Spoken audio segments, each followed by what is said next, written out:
उद्या 4 जून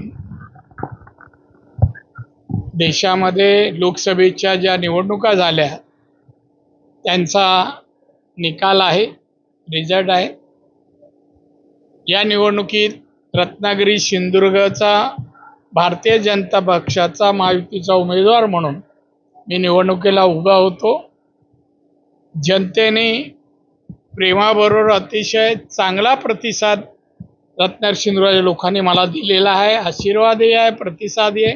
त्यामुळे मला पूर्ण खात्री आहे की या निवडणुकीत मी विजयी होणार आणि भरभरून मला मतं मिळतील।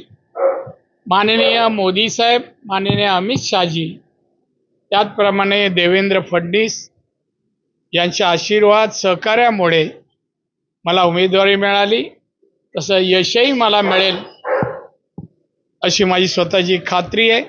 सिंधुदुर्ग जिल्ह्यातली जनता, मतदार आणि पत्रकार सगळ्यांचंच मला सहकार्य मिळालं, त्याबद्दल मी ऋणी आहे।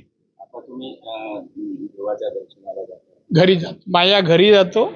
आमच्या घरच्या देवाला नमस्कार करण्यासाठी मी चाललेलो आहे। थँक्यू, आभारी आहे।